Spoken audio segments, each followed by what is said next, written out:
considered testing for the mean of a normal distribution, testing for the variance in a normal distribution. But the crucial difference was that when I was testing for the mean, I had considered variance to be known, and accordingly the tests which were either UMP for H 1 and H 2 and for H 3 and H 4 it was UMP unbiased we had obtained. Similarly, for sigma square, when I was doing the testing, then mu was taken to be known and I had taken without loss of generality to be 0. And once again we had the UMP test for H 1 and H 2 and UMP unbiased test for H 3 and H 4. Now, here both the parameters will be unknown, which is actually more practical. In practice, when we discuss certain population, it is unlikely that one of the parameters may be known. So, the general situation is both the parameters may be unknown, and in this case we will show that when we test for the mean and when we test for the variance, we are in general able to derive UMP unbiased tests for all 4 types of hypotheses, that is H 1, H 2, H 3 and H 4. In particular, I will describe in detail the tests for H 1 and H 4, because they look more natural hypothesis. H 2 and H 3 look more artificial hypothesis. Of course, you can write down the form of the test functions for each of these cases. So, let us firstly start with applications of Basu's theorem firstly. Okay.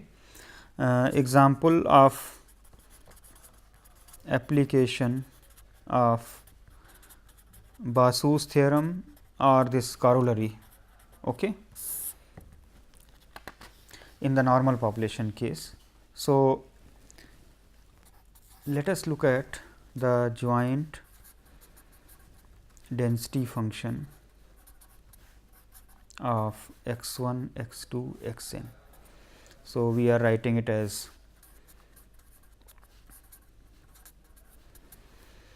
1 by sigma root 2 pi to the power n e to the power minus 1 by 2 sigma square sigma x I minus mu square, that is equal to e to the power n mu square by 2 sigma square divided by sigma root 2 pi to the power n e to the power minus sigma x I square by 2 sigma square plus n mu x bar divided by sigma square.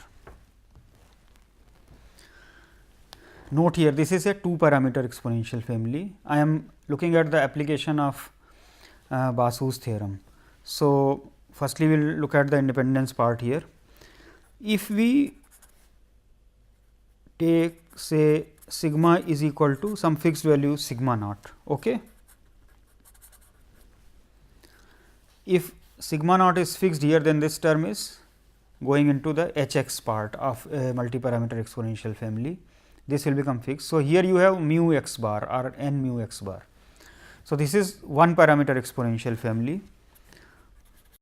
Then the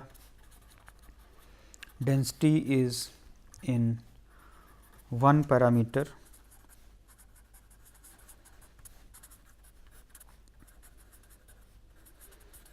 exponential family, and x bar is complete and sufficient.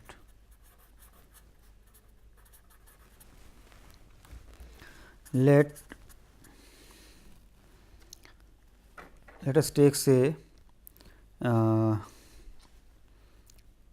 u to be any statistic which is translation invariant,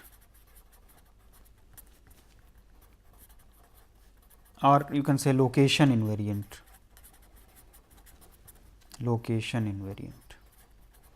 That means, I am saying u of x 1 plus c, x 2 plus c, x n plus c, that is equal to u of x 1, x 2, x n for all c on the real line.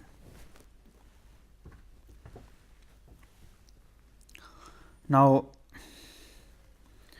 then I can choose C is equal to say minus of mu. If I do that, then this becomes a function of x 1 minus mu and so on x n minus mu. Now, distribution of x 1 minus mu, x 2 minus mu, x n minus mu does not depend on mu. Okay. So, what we are having? X bar is complete and sufficient, the parameter is mu here, and u is a function which is having distribution. So, distribution of u does not depend on mu. So, by Basu's theorem, u and x bar are independent. In particular, we may take u is equal to say sigma of x I minus x bar whole square. Of course, in the sampling from normal distributions, we know that sample mean and sample variance are independent, but here this is also proved from the Basu's theorem. Now, this is true when sigma square is fixed as sigma naught square. Okay. But the distribution of this is arbitrary. So, if we look at this result here, the distribution of sigma x I minus x bar whole square does not depend upon mu. I am sorry, this is application of Basu's theorem here, V is ancillary here. So, this is following from here. So, u and x bar are independent. Now, let us take another application here.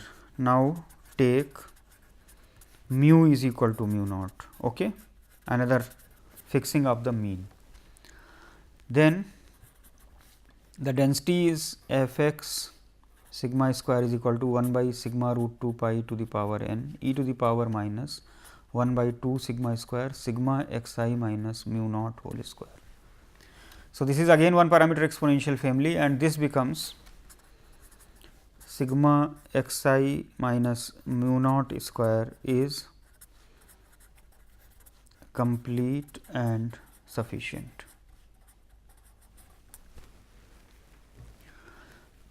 Let us take a scale invariant function v, that is v of c x 1, c x 2, c x n is equal to v of x 1, x 2, x n for all c positive. Then in particular, I can consider this to be a function of say h of x 1 minus mu naught by sigma and so on x n minus mu naught by sigma. Then let me call it say w, then w has a distribution free from sigma, because the distribution of x I minus mu naught by sigma is normal 0 1. So, this has distribution free from sigma, and therefore,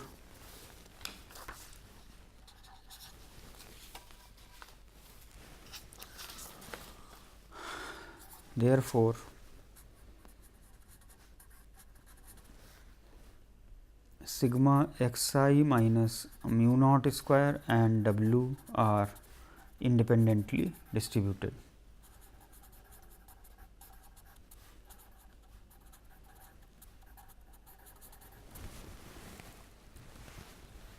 Suppose I take w is equal to x bar minus mu naught divided by sigma x I minus mu naught square. Then W is scale invariant, because if I change here x I to C x I, then this does not change. C x bar minus C mu naught divided by C square root sigma x I minus mu naught square. So, this gets cancelled out. So, that is equal to W. So, this is scale invariant. So, x bar minus mu naught divided by square root of sigma x I minus mu naught square is independent of sigma x I minus mu naught square. Of course, here mu naught is fixed here, unlike the previous application where sigma was not appearing here, sigma naught was not appearing. So, independence of x bar and sigma x I minus x bar whole square was for all sigma, whereas this result depends upon the fixed value of mu naught. Let me take another example here. Let x 1, x 2, x m be a random sample.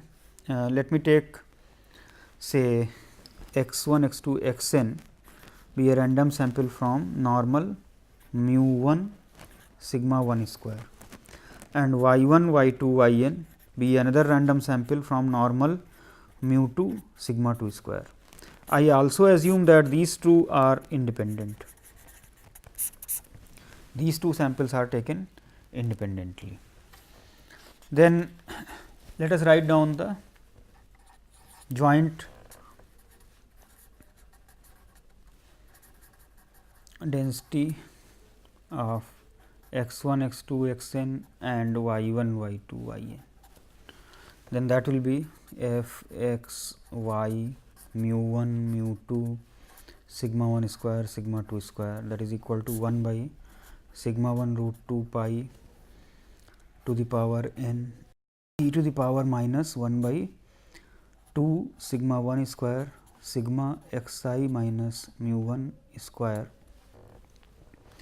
1 by sigma 2 root 2 pi to the power n e to the power minus 1 by 2 sigma 2 square sigma y j minus mu 2 square. Now, this I will simplify, and we can consider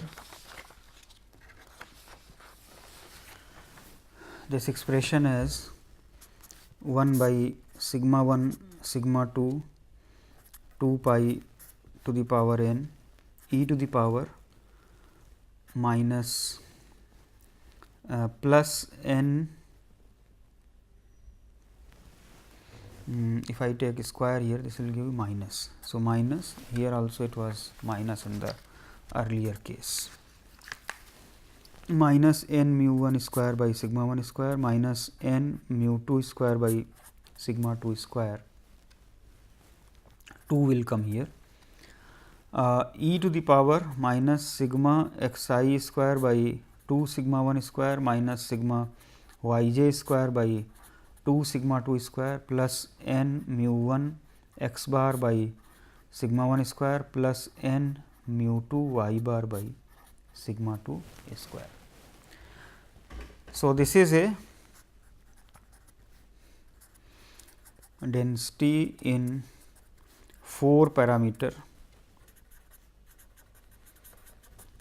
exponential family.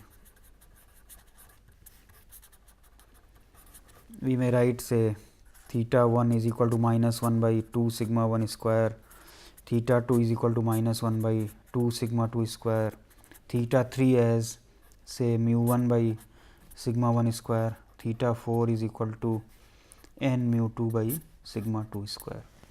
We may write T 1 as sigma x I square, T 2 as sigma y j square, T 3 as x bar, T 4 as y bar.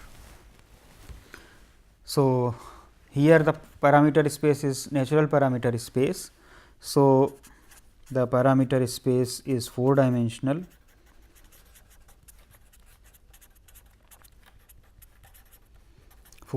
and also it is convex. So, T is equal to T 1, T 2, T3, T4 is complete and sufficient here. Sufficiency follows from the factorization theorem, and completeness follows from the theorem which is given in the lemma, that if a k parameter exponential family contains a k dimensional rectangle, the parameter space of a k dimensional rectangle family, then the corresponding statistic which is appearing in the exponent will be complete. Now,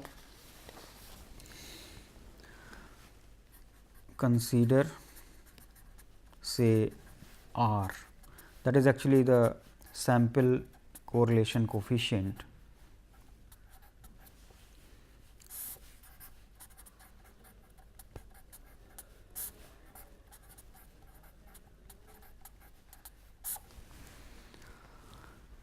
If we make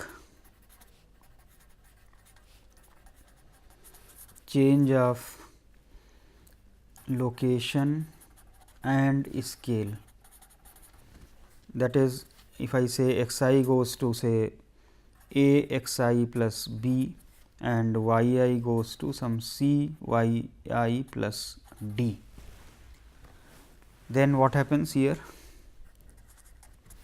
If you look at this term, sigma a x I plus b minus a x bar minus b c y I plus d minus c y bar minus d divided by, similarly here, a x I plus b minus a x bar minus b square root sigma c y j plus d minus c y bar minus d whole square.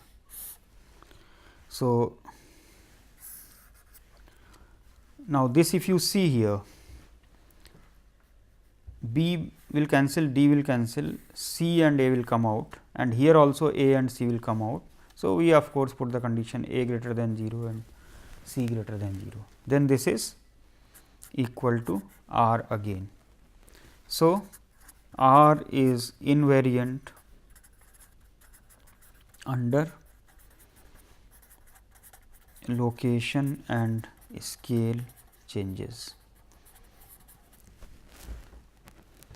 That means, R is a function of x I minus mu 1 by sigma 1, y I minus mu 2 by sigma 2 for I is equal to 1 to n.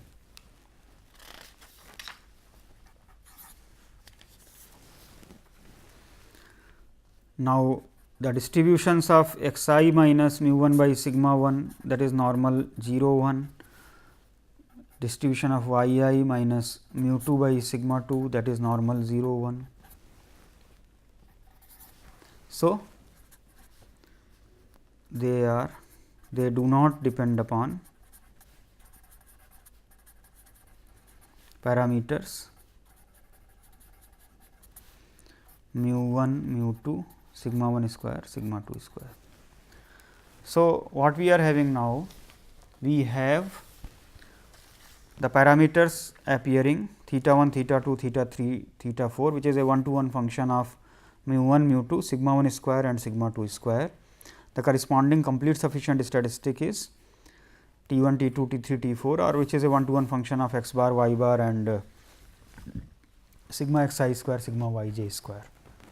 Now, what we have demonstrated, this sample correlation coefficient has a distribution which does not depend upon the parameters.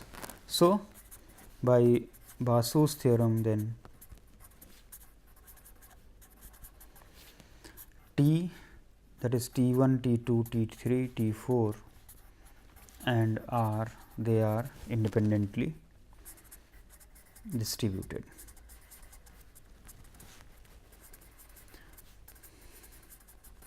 So, this Basu's theorem is very useful result, and I have given applications to the normal distributions, but it has also applications in exponential populations, inverse Gaussian populations. There are various distributions where this Basu's theorem is extremely useful. Let me give an example which is different from this normal populations. Example in say non-normal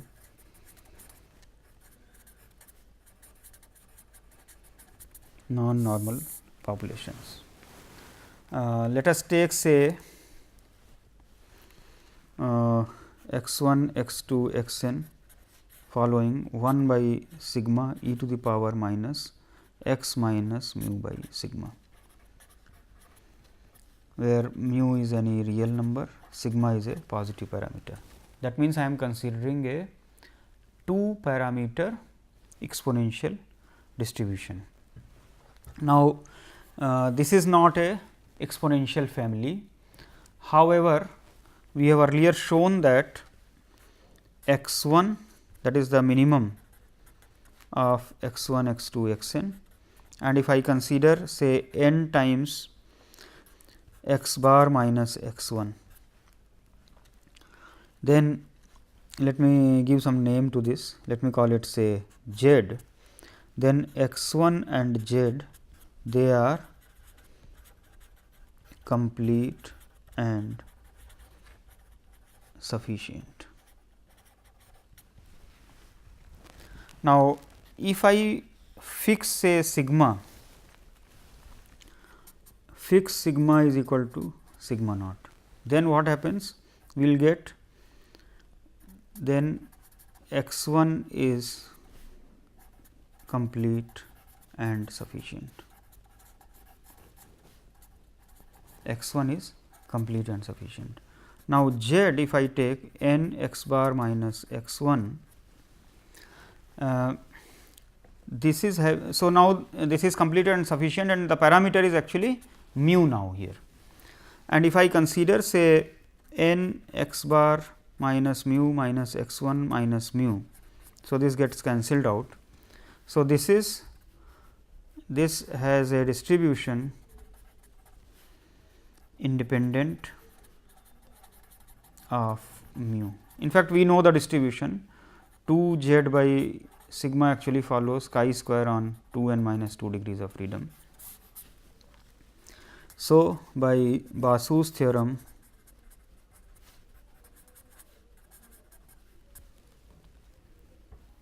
you will have that x 1 and z are independently distributed.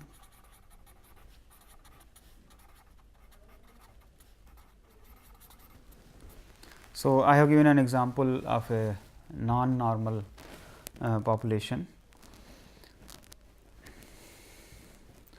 Now, let us pay attention to the testing problems. Testing for say variance in a normal population.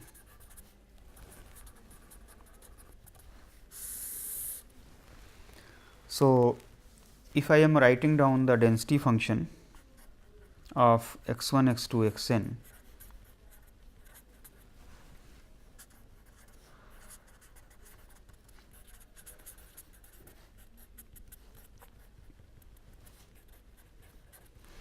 f x mu sigma square, that is equal to 1 by sigma root 2 pi to the power n e to the power minus n mu square by 2 sigma square e to the power minus sigma x I square by 2 sigma square plus n mu x bar by sigma square.